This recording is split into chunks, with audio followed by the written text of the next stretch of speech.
Hello everyone, I hope you're enjoying your Sunday since we have a really wild game between Magnus Carlsen and Alexander Grischuk from round 3 of the 2020 Chessable Masters. And as I'm sure you're going to enjoy it, let's just check it out. And just a short announcement, I've enabled memberships on the channel, so if you guys are interested in that, I've explained everything in the first link in the description below, so do check that out if such a thing interests you. Now, getting back to the game, Magnus with the white pieces opens with d4. Sorry about that. And Grischuk replies with knight to f6. So knight to f6 with c4 and e6. And Magnus goes knight to c3, inviting Grischuk to go for the Nimzo-Indian defense, which Grischuk does. So bishop to b4. And we have knight to f3 here. A lot of moves are very popular. Queen to c2 is popular, e3 is popular, bishop d2, knight f3. That's not a knight f3, but knight f3 is the line that Grischuk goes for, the so-called three knights of the Nimzo. Magnus goes for knight to f3 and Grischuk castles here. And the bishop to g5 by Magnus, spinning that knight, and now c5. So this is all very standard. We have e3 and c captures on d4. We have captures, and now finally d5. We have c captures on d5, e captures on d5, and now bishop to e2. Magnus prepares the castle, and now h6, challenging this bishop, asking, do you want to go back? But if you go back, then maybe I will have some knight to e4 ideas, so Magnus just captures it. And this is the most played move in the position. So queen captures on f6 from Grischuk, and now Magnus just castles. And now bishop captures on c3. Again, the most common move here. We have b captures, and now knight to c6. So asking white, what do you want to do here? And there is there are two very interesting games here actually, both in which Shahryar Mamedyarov had the white pieces, and rook to e1 was played. Mamedyarov both had this position against Magnus Carlsen. That game he lost with rook to e1, but he also had one game against Nakamura where he won with rook to e1. But here, however, Magnus goes for knight to d2. And it is now a new move in the position. Magnus is planning to go rook to e1, bring the knight over to f1, and then shift the knight over to e3 or g3, depending on what Grischuk plays. So already as of move 13, we have a completely new game. So here Grischuk continues with bishop to e6, he continues development, and rook to e1, continuing with his plan of knight to f1. Here we have rook f to c8. As the knight moves, you want to go after the c3 pawn, which is a weak pawn, probably the weakest thing in Carlsen's position, and you want to blockade it with, let's say, knight to c4, and then maybe later on attack it. So knight to f1, Magnus continues with his plan, and now knight to a5, opening up an attack towards the pawn and preparing knight to c4, as you are expecting that Carlsen will defend it, which he does. He goes rook to c1, and now, of course, knight to c4. And now queen to b3, putting pressure on the b7 pawn. So Grischuk defends it, we have b6, and now Magnus decides to eliminate the c4 knight, as it is quite the monster. So bishop captures on c4, and now, while you could capture with the d pawn, then queen just moves, let's say, to a3 or b5 or somewhere, and then you already have created a nice pass to d pawn. So instead, Grischuk captures it with a rook, now already preparing some rook 8 to c8 ideas with just more pressure on the c3 pawn. So here, knight to e3, now Carlsen gets rid of the rook, we have rook to c6, and now queen to a3. Putting pressure on the a7 pawn, so you do not allow the doubling of rooks on the c file, as then you just lose the a7 pawn. So here, Grischuk goes for queen to d8 first. Also, Magnus could be planning something like c4 captures and d5, just winning material here. So Grischuk brings the queen back, just to keep an eye on the d5 square. However, this is exactly what Carlsen goes for, and it's also very important since you really want to get rid of this backwards c3 pawn. It's the biggest weakness in the position, and it does make sense to get rid of it. So Carlsen pushes c4, and it's sort of a temporary two-pawn sacrifice that could either go well or maybe not. Well, we'll just have to see what happens. So Grischuk accepts it. We have d5 now. Of course, threatening to win material, and the bishop captures on d5. So why did Carlsen sacrifice two pawns? Well, for rook c to d1, and now there's a double attack on the bishop here. So Grischuk defends it with rook to c5, and now the problem is you would like to double rooks here on the d file to add another attacker here to the bishop on d5. However, if you go something like rook d4, then queen e8 is very strong, and you will not be able to capture a piece because the rook would be hanging on e1. So here, instead, after this rook to c5, Carlsen first plays queen to c3, adds more protection to the rook here, and now rook to d4 is definitely an idea. So queen to d7 by Grischuk, now preparing to bring the other rook into the game, and now rook to d4 by Magnus. And here, well, you could go rook to d8 defending. Grischuk plays well, more aesthetically pleasing rook to e8, since now, again, you do not have captures here, since after this, black can just trade everything off, captures with check, and after queen captures, queen also captures, and, well, black is just up 2 pawns in a completely winning position. There's the passed c pawn. There's not much white can do about this. So after rook e8, we have rook e to d1, now with a triple attack here against Grischuk's bishop, but now Grischuk, well, the only way to avoid losing a piece here is to give up the exchange, which is what Grischuk does, and he's very happy to do so, as he is up 2 pawns, so he doesn't mind. So rook captures on e3, we have queen captures on e3, and now Grischuk starts pushing his passed pawn, so c3. And here, again, it's very tricky. For example, if you try queen to d3 right away to win material here, then c2 is very strong. And after rook to c1, then you can just move the queen, let's say with queen to b5, offer a queen trade, and it would be a very, very difficult position for white to play. Let's say if you capture here, you can just capture back, rook captures here, and then you could win back your pawn, giving back the exchange. However, it's still very unpleasant. Black is still up a pawn, and it's 2 against 1 on the queen side. Black would have very good chances here.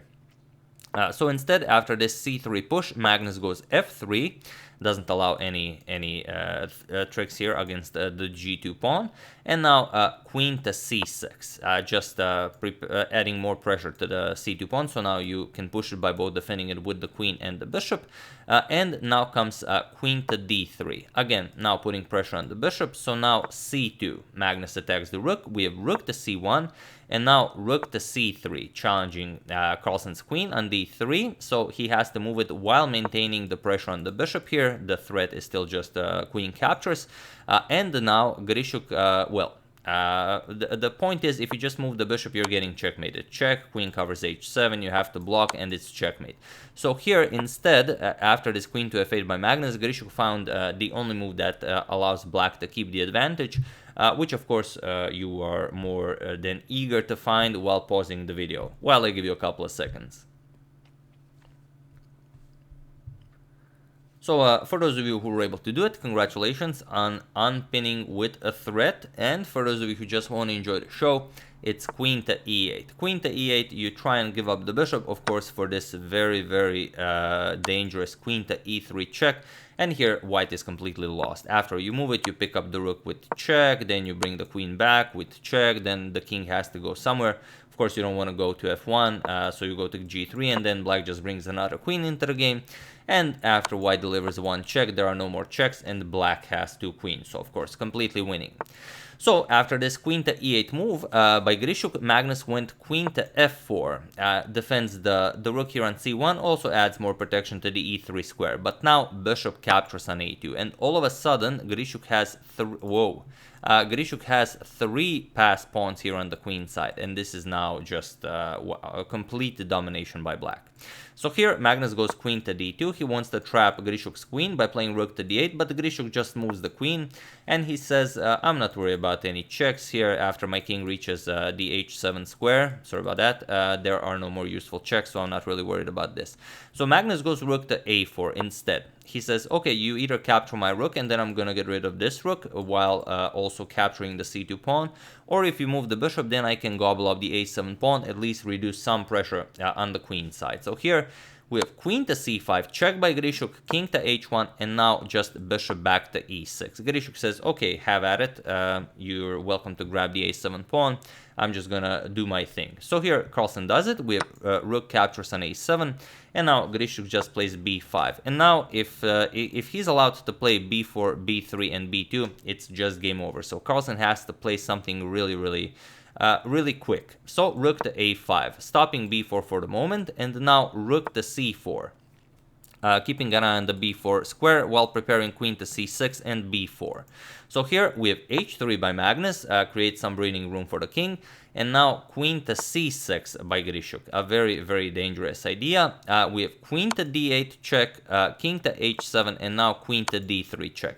But now Grischuk is more than happy to play g6. It's not a problem. It is a weakening in the position. However, black doesn't have a dark square bishop to take advantage of this, and the light square bishop, well, is just keeping everything nicely defended. The rooks are helpless against this f7 pawn bishop barrier.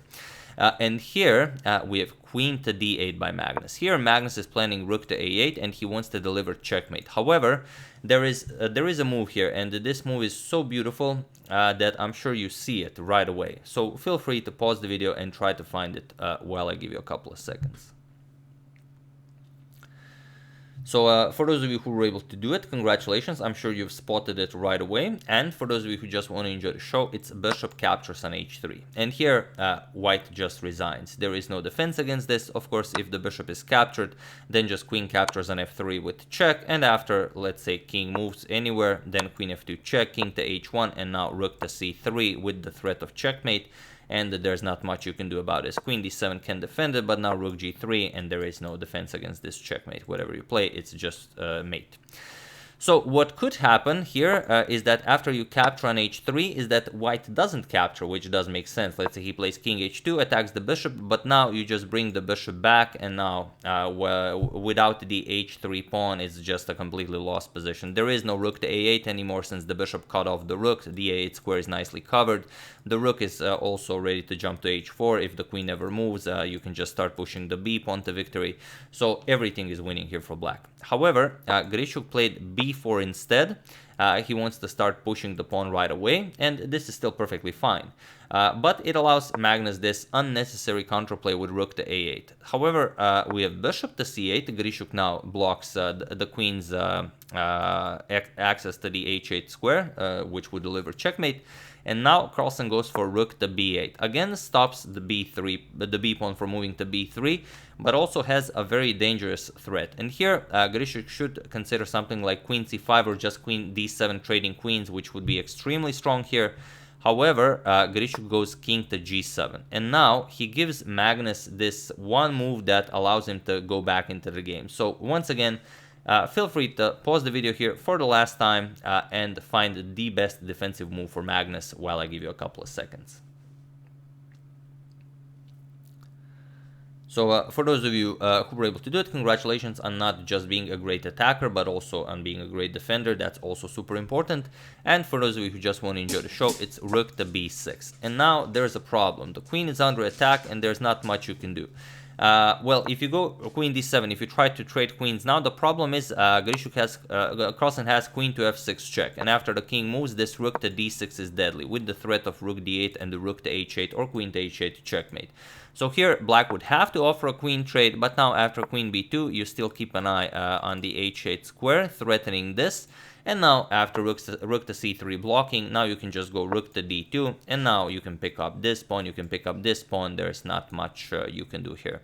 Black could try something like rook captures on f3, again to create some sort of a mating threat, but white can just ignore you with, let's say, captures on c2, and it's still not much better. Let's say rook f1 check, captures and captures with check, king h2, and now we could even see a repetition with queen f4 check, or king g1, and then let's say you get this where it's still up the exchange, but black is up 2 pawns and with a pretty much unpenetrable position. So after this rook to b6 idea, Grischuk played queen to c7. He offered a queen trade, and here Magnus gladly accepts because now queen captures and rook captures. He gets rook captures on b4, and he eliminated a very important pawn, which if Grischuk was able to do, it would just be game over. And the reason Grischuk, of course, did not find such sneaky moves to end this game is because, again, he was extremely low on time. So here we have g5, but g4 by Magnus, not allowing bishop to f5 to just cement this pawn on c2. So rook to c3, going after the f3 pawn, but now king to g2. We have bishop to d7, preparing to guard the pawn with bishop to a4 if the rook attacks it. And after rook to b2, not bishop to a4 this time by Grischuk, but rather he goes for a more active idea, bishop to c6. Now puts pressure on the pawn here. and Magnus now just captures the c2 pawn. So rook b captures on c2, and now bishop captures on f3 with check king g3, and now you have to capture, otherwise if you move then the bishop will just get captured, or if you move somewhere, let's say here, then just rook to c3 again will force you to trade. So Grischuk trades right away. We have captures, and now bishop to d5, keeping an eye on the pawn here, and now rook to c5, bishop to e6, and now h4. And it was in this position on move 54 that the players agreed to a draw, as there is no way to push for a win here with white, even though you're up the exchange. Point is that, let's say you captures, that there's not much you can do here. King to g6, and there's no way for white to ever get across this barrier. Let's say you get rid of one of the pawns, captures with check and king g6. Now you don't have you need at least one pawn to be able to play positions like this for a win. For example, at some point you might outmaneuver the black king to get away. You could get your own king somewhere around here, and then maybe sacrifice your rook for the bishop and the pawn. And if you had one more pawn, then maybe, depending on the position, it would be winning. However, here you don't have such luxury. So of course, after h4, they agreed to a draw, and what a wild game. Really beautifully played Nimzo-Indian defense by Grischuk. Carlsen went for the bold double pawn sacrifice, but Grischuk said, I'm just gonna counter sacrifice with a nice exchange sacrifice, keep my extra pawns, and then just push the past c pawn. And he almost did it, but as usual, Grischuk, his own worst enemy, just didn't have enough time to finish this game. So yeah, that's the game. I do hope you enjoyed it. I would like to thank Marco Caporale, Hanna Tomaszke, Alex Tan, Alexander Deal, and Eric Holtman for a contribution to my channel. Thank you a lot. I really appreciate it. As usual, you can check 2 of my previous videos here. Thank you for watching, and I will see you soon, continuing the coverage of the Chessable Masters 2020, checking up on your wonderful suggestions and whatever else happens in the chess world. So thank you all. I will see you soon, and have an excellent rest of your day.